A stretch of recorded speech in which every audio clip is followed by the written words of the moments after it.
Bismillahirrahmanirrahim. Assalamualaikum warahmatullahi wabarakatuh. Selamat pagi anak-anak. Waalaikumsalam. Waalaikumsalam warahmatullahi wabarakatuh. Pagi. Bagaimana kabarnya hari ini anak-anak? Alhamdulillah baik, Pak. Alhamdulillah baik, Pak Agung. Pak. Wah, dari jawabannya ini kalian sangat semangat sekali ya untuk mendapatkan pembelajaran biologi yang akan Bapak ajarkan pada pagi hari ini. Sebelum kita memulai pelajaran, alangkah baiknya kita berdoa menurut kepercayaan masing-masing. Untuk ketua kelas dipersilahkan untuk memimpin doanya. Saya ambil alih dulu ya Pak.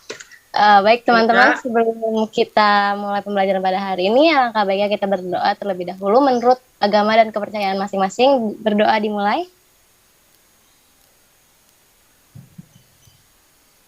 Berdoa selesai, saya kembalikan kepada Pak Agung. Oke.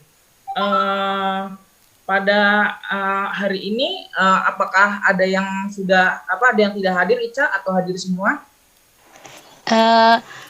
Ada beberapa teman-teman yang masih berkendala, Pak. Mungkin nanti dicek kembali. Tapi sebagian besar sudah hadir, Pak. Oke, baik. Terima kasih, Ica. Nah, ada yang sudah tahu atau ada yang tahu kita akan mempelajari apa ya pada hari ini? Hereditas pada manusia, Pak. Nah, ya betul sekali. Pada pagi hari ini kita akan belajar tentang hereditas manusia. Nah, materi ini merupakan sambungan materi minggu lalu, yaitu tentang pola-pola hereditas. Nah, sekarang Bapak izin untuk men-share screen materi yang akan kita pelajari pada pagi hari ini.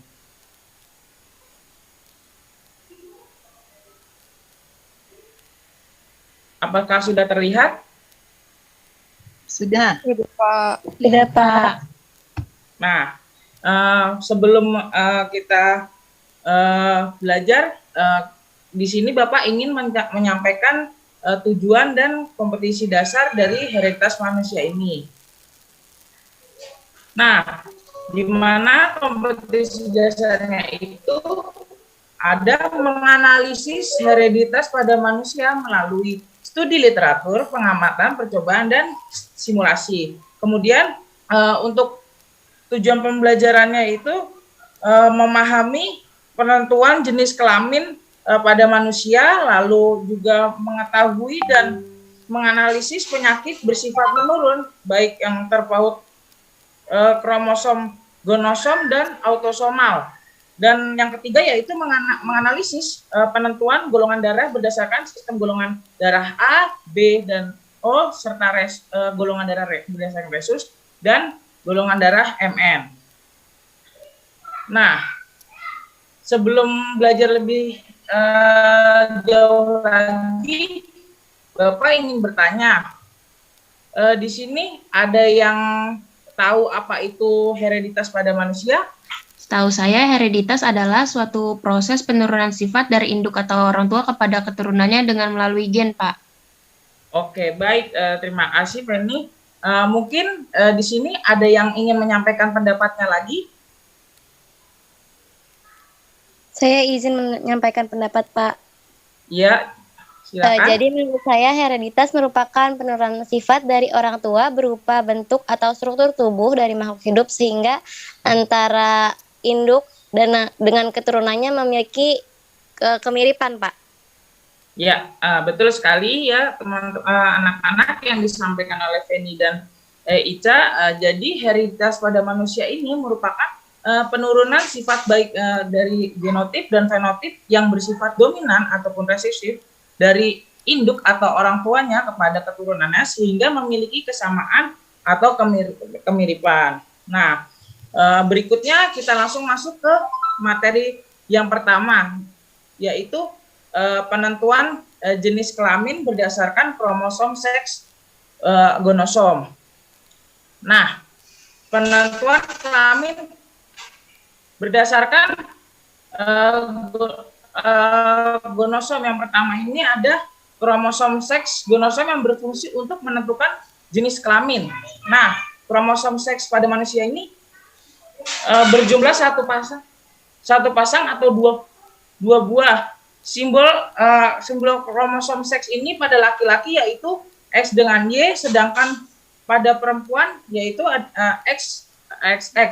Nah, hal ini terjadi pada saat pembelahan meiosis, yaitu seorang perempuan hanya akan menghasilkan satu macam sel gamet yaitu X, sedangkan laki-laki akan menghasilkan dua macam sel gamet yaitu X dengan Y. Nah, di sini Bapak memiliki contoh penentuan jenis kelamin berdasarkan kromosom. Yang pertama yaitu pada ibu memiliki diketahui ibu itu seorang wanita tentunya memiliki kromosom XX. Kemudian ayah yaitu seorang laki-laki memiliki kromosom XY.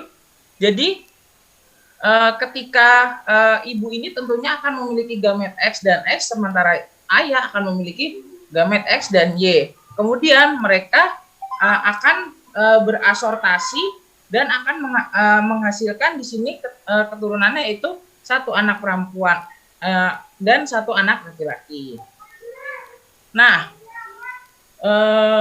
dari materi yang sudah Bapak berikan ini, sebelum kita lebih lanjut, ada yang ingin bertanya? Saya, Pak. Iya, Mega. Saya izin bertanya, Pak. Bagaimana mekanisme penentuan jenis kelamin pada manusia, Pak? Oke, baik. Terima kasih, Mega, atas pertanyaannya. Nah, jadi begini, Mega. Dan anak-anak semuanya, pada saat fertilisasi, setiap ovum itu memiliki satu kromosom X. Nah, sementara sel sperma akan mengandung satu buah kromosom X dan satu buah kromosom Y. Nah, apabila ovum dibuahi oleh sperma yang mengandung kromosom X, maka ketika dia menjadi zigot akan menghasilkan keturunannya berjenis kelamin wanita karena memiliki kromosom XX. Nah, sedangkan apabila ovum dibuahi oleh sperma yang mengandung kromosom Y, maka dia akan menghasilkan anak atau keturunan laki-laki seperti itu. Apa bisa dipahami, Mega dan anak-anak semuanya? Bisa, Pak. Terima kasih penjelasannya. Oke, baik. Baik, kalau begitu kita lanjutkan ke materi yang kedua, yaitu ada penyakit bersifat menurun, baik penyakit yang terpaut kromosom seks dan autosomal. Nah, sebelum itu Bapak ingin menampilkan video yang menyangkut materi kali ini. Nanti Bapak ingin dari kalian ada yang menjelaskan serta menyimpulkan dari video berikut yang Bapak tampilkan.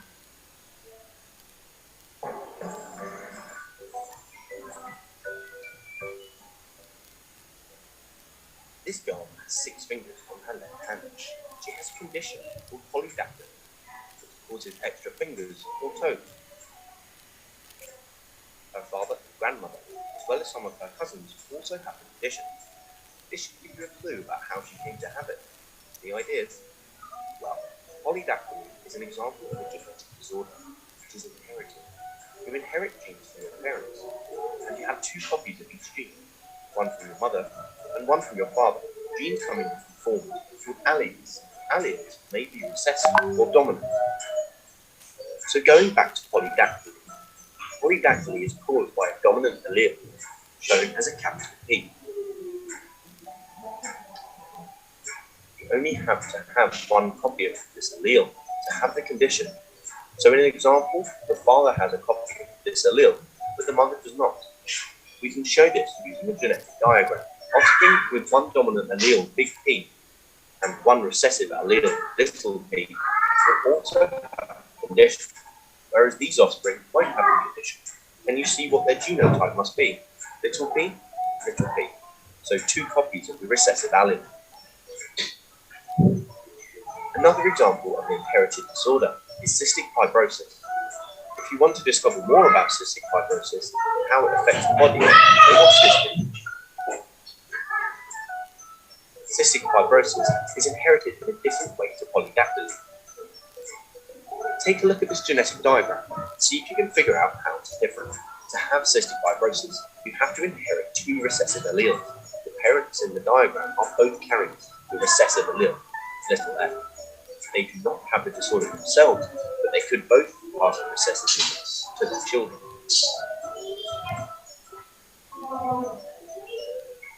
Quite often, people do not know that they're carriers of cystic fibrosis until they have a child with the disorder.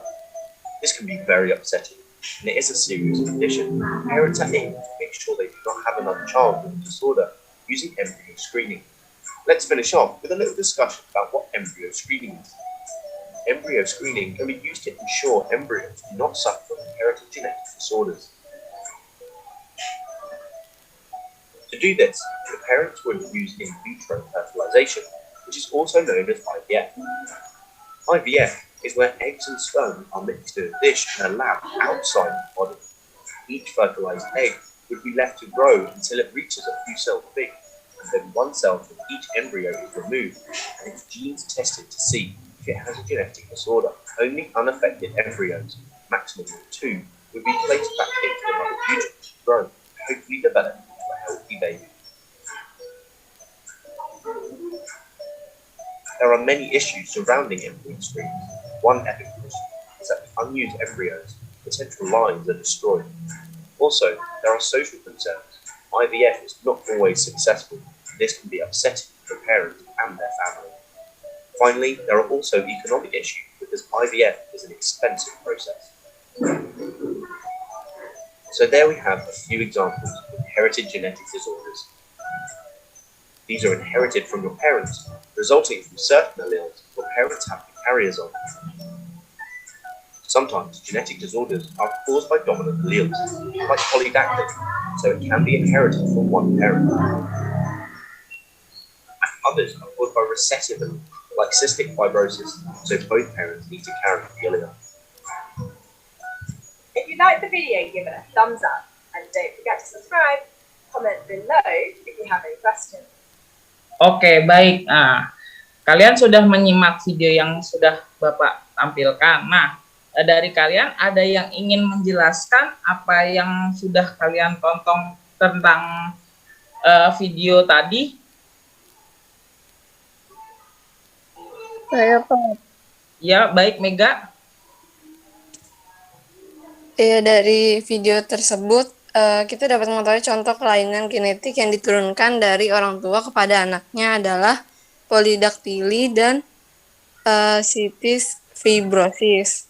Dan pada polidaktili merupakan penyakit yang diturunkan dari orang tua karena adanya alel dominan. Jadi jika seseorang memiliki satu salinan alel P besar, maka dapat terjadi polidaktili.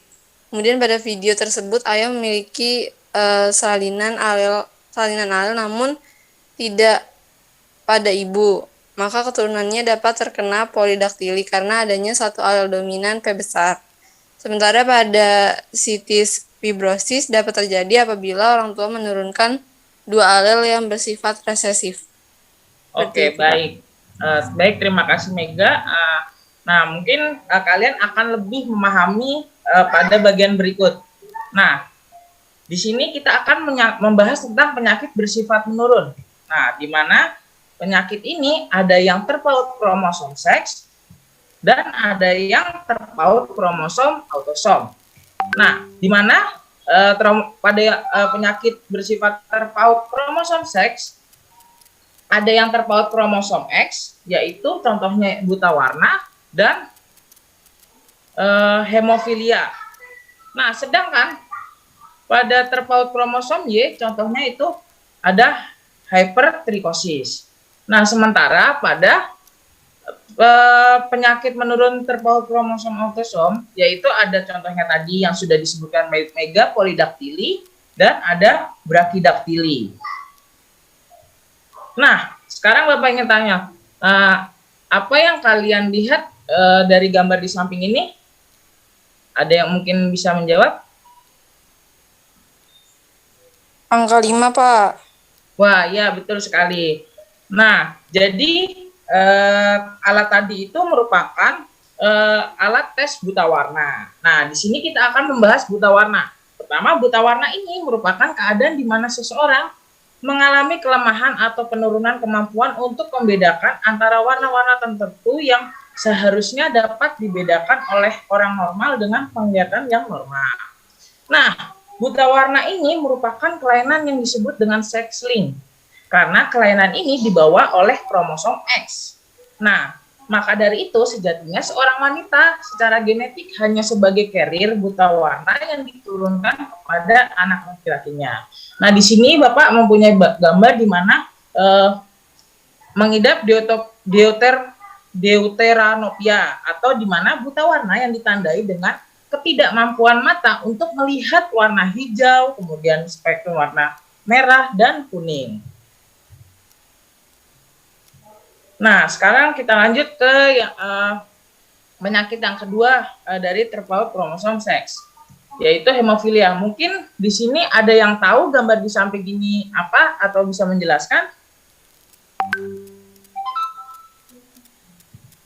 Saya, Pak.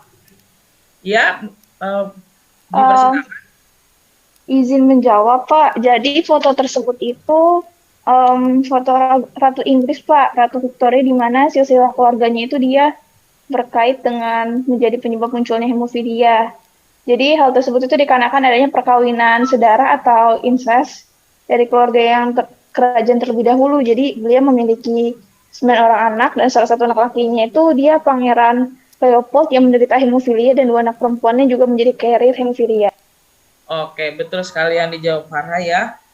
Jadi ini adalah kasus di mana hemofilia pada kerajaan Inggris, keluarganya Ratu Victoria. Nah, di mana hemofilia ini pertama kali muncul pada keluarga Inggris karena adanya perkawinan sedara. Nah, beliau memiliki 9 orang anak dan salah satunya adalah anak laki-lakinya bernama Pangeran Leopold yang menderita hemofilia, sedangkan 2 anak perempuannya menjadi carrier hemofilia. Nah, penyakit hemofilia ini adalah penyakit genetik yang ditandai dengan darah yang sulit membeku atau sukar membeku. Jadi, ketika mengalami pendarahan, seseorang yang mengalami hemofilia ini akan terus mengeluarkan darah karena tidak adanya gen yang menentukan untuk pembekuan darah. Nah, penyakit ini dikendalikan oleh gen H kecil yang bersifat resesif dan terpaut pada kromosom X.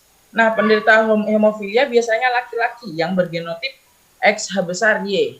Nah, penyakit hemofilia tidak ditemukan pada wanita. Nah, karena gen H kecil ini penyebab bersifat letal. Jadi, apabila ada seseorang wanita yang ternyata memiliki homozigot resesif H kecil ternyata dia hidup, maka hidupnya itu akan sampai pada waktu dia mengalami menstruasi, karena setelah itu dia akan terus mengeluarkan darah sehingga akhirnya kekurangan darah dan meninggal. Nah, ini adalah contoh silsilah dari keluarga Ratu Victoria yang mungkin nanti kalian bisa tahu lebih lanjut yang akan dijawab pada tugas LKPD. Nah, selanjutnya ada terpaut kromosom Y, yaitu hypertrichosis. Nah, hypertrichosis ini terjadi pada laki-laki, di mana keadaan tubuhnya tertutupi oleh rambut di bagian daun telinga, wajah, atau bagian lainnya. Nah, selanjutnya adalah terpaut kromosom autosom, yaitu contohnya di sini ada polidaktili. Nah, polidaktili ini merupakan di mana keadaan seseorang memiliki jari yang lebih banyak. Nah, di mana biasanya itu pada satu tangan memiliki 6 jari. Nah, polidaktili ini merupakan salah satu kelainan genetik yang disebabkan oleh faktor alel dominan autosomal. Nah, tadi yang sudah disebabkan disebutkan oleh Mega pada saat menjawab video. Ya, jadi betul. Ini adalah karena faktor alel dominan autosomal. Nah, kejadian polidaktili ini relatif sedikit, yaitu 1 dari 1000 kelahiran.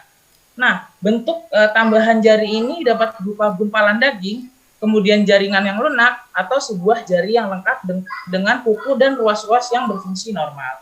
Jadi, biasanya itu dalam memiliki 2 tangan itu berjumlahnya jadi 11. Dan di sini bisa dilihat pada gambar, di mana pada bagian ibu jari mengalami penumbuhan 1 jari lagi. Nah, ini disebut polidaktili. Nah, sedangkan contoh yang kedua yaitu brakidaktili. Nah, kalau brakidaktili ini di mana keadaan seseorang memiliki jari yang atau kaki yang memendek disebabkan adanya pemendekan ruas tulang jari. Nah, brakidaktili ini suatu kelainan pewarisan yang disebabkan oleh alel dominan autosomal.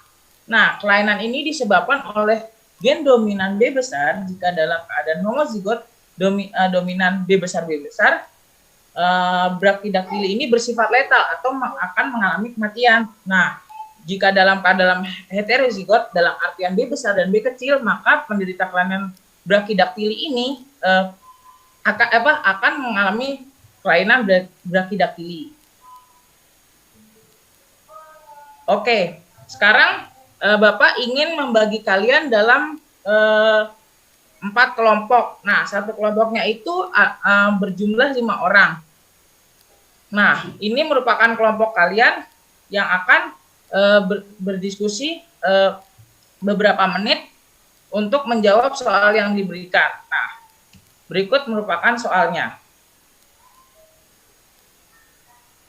Oke, baik.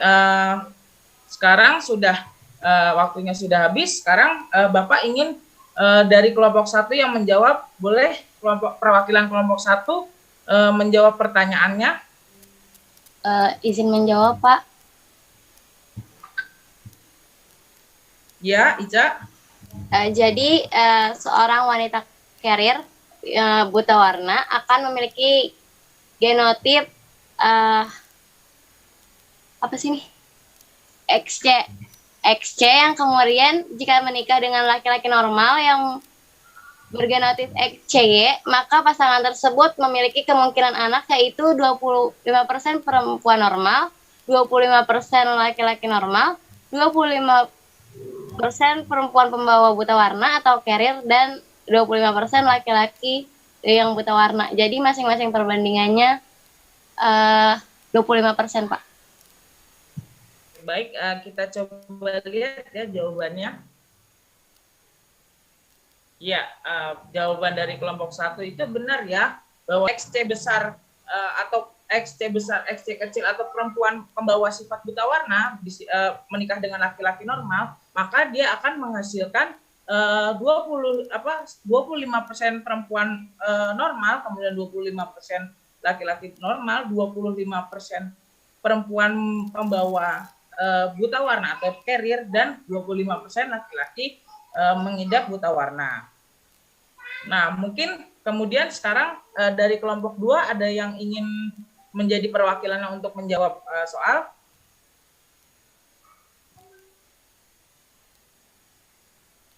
Saya, Pak. Iya. Iya, Pak. Jadi untuk soal nomor 2 itu, jadi seorang perempuan carrier hemofilia akan memiliki genotip XH besar, XH kecil, kemudian menikah dengan laki-laki normal yang artinya memiliki genotip XH besar Y, maka kemungkinan presentase anak dari pasangan tersebut adalah 25% perempuan normal, 25% laki-laki normal, 25% perempuan carrier hemofilia, dan 25% laki-laki hemofilia. Begitu, Pak. Oleh kelompok 2 itu betul ya, bahwa pada persilangan di mana perempuan hemofilia yang menikah dengan laki-laki normal ini menghasilkan fenotip persen perempuan 25% laki-laki, perwakilannya dipersilahkan. Saya mau Nomor izin jawab, Pak. Oh iya. Ya, dipersilakan. Iya, jadi nomor 3 itu, jadi seorang wanita bergigi normal, dia memiliki genotip XB kecil, menikah dengan laki-laki, bergigi coklat, XB besar, G. Jadi maka kemungkinan presentasi anak yang memilikinya itu 50% wanita bergigi coklat yang genotipnya XB besar, XB kecil, dan 50% laki-laki bergigi normal yang genotip XB kecil dan Y. Jadi itu, Pak. Oke, baik, kita lihat ya jawabannya. Ya, jadi betul ya yang disebutkan oleh kelompok 3 tadi. Jadi ketika ibu memiliki bergigi normal dan ayah memiliki bergigi coklat, maka mereka akan memiliki rasio keturunannya itu 50% wanita bergigi coklat dan 50% laki-laki bergigi normal. Selanjutnya langsung saja kepada kelompok 4, ada yang ingin menyampaikan pendapatnya dari hasil diskusi? Saya, Pak. Ya, baik, Mega. Ya, Pak, baik. Berdasarkan hasil diskusi kami tadi, bahwa laki-laki lebih rentan mengidap hemofilia. Hal ini dikarenakan faktor pembekuan darah dipengaruhi oleh faktor X, sementara susunan kromosom pada perempuan adalah XX. Kemudian pada pria adalah XY. Ketika kromosom X pada wanita hilang, maka wanita masih memiliki satu gen kromosom X untuk proses pembekuan darah. Nah, berbeda dengan pria ketika kromosom X pada gennya menghilang. Hal ini menyebabkan faktor pembekuan darah juga ikut menghilang. Nah, inilah sebabnya pada pria rentan mengalami kondisi hemofilia dibandingkan wanita, Pak. Nah, iya, betul sekali yang dijawab oleh kelompok 4. Nah, mungkin selanjutnya Bapak ingin menambahkan sedikit ya tentang penentuan golongan darah. Nah, di sini kita telah belajar dulu pada kelas 11 tentang sistem darah ABO. Nah, di mana penggolongan darah ini didasarkan ada tidaknya antigen dan antibodi. Nah, mungkin anak-anak bisa melihat ya pada golongan darah A mempunyai antigen A dan antibodi B, sedangkan golongan darah B memiliki antigen B dan antibodi A. Kemudian golongan darah AB memiliki antigen AB dan tidak memiliki antibodi. Serta pada golongan darah O tidak memiliki antigen dan memiliki antibodi AB. Nah, ini pada resus, yaitu di mana golongan darah prinsipnya itu terdapat antibodi terhadap antigen D atau anti D, dan anti D ini bersifat antigenetik dibandingkan dengan antigen RH lainnya. Nah, anak-anak semua bisa melihat di sini pada tabel kecocokan. Nah, sementara yang pada golongan darah MN, yaitu di mana darah memiliki antigen M dan N dalam darah manusia, maka penggolongan darahnya itu ada M, N, dan MN. Pada sistem golongan darah ini, plasma darah tidak akan memproduksi antibodi. Nah, sistem MN ini biasanya digunakan untuk menentukan keturunan dari seseorang. Nah, baik, ya, kita sudah sampai di penghujung materi. Baik, anak-anak ada yang ingin menyimpulkan? Saya, Pak. Iya, Mega. Ya, Pak, baik, saya izin menyimpulkan pembelajaran pada hari ini ya, Pak. Jadi, kita hari ini belajar mengenai hereditas pada manusia yang merupakan suatu proses penurunan sifat dari induk kepada keturunannya melalui gen. Dengan hal ini, manusia dapat menurunkan sifat fenotip dan genotipnya. Kemudian tidak jarang juga hal tersebut dapat membuat kelainan baik yang terpaut kromosom seks gonosom maupun seperti hemofilia, yang merupakan penyakit yang jika terluka maka darahnya sulit untuk membeku dan dapat juga terjadi pendarahan, kemudian juga buta warna yang terjadi perubahan kepekaan pada fotoreseptor sel kerucut sehingga sulit menangkap gelombang cahaya pada warna benda. Kemudian sementara pada kelainan terpaut kromosom autosomal, misalnya saja seperti polidaktili, yaitu seseorang memiliki jari lebih dari 5 yang disebabkan oleh faktor alel dominan autosomal. Lalu yang terakhir, penurun sifat golongan darah seperti ABO, resus, dan MN, Pak. Oke, baik, terima kasih Mega. Bapak, izin menyimpulkan juga, menambahkan begitu mungkin. Jadi jenis kelamin manusia dikendalikan oleh sepasang kromosom seks atau gonosom, di mana pada wanita diatur oleh kromosom XX dan pada laki-laki diatur oleh kromosom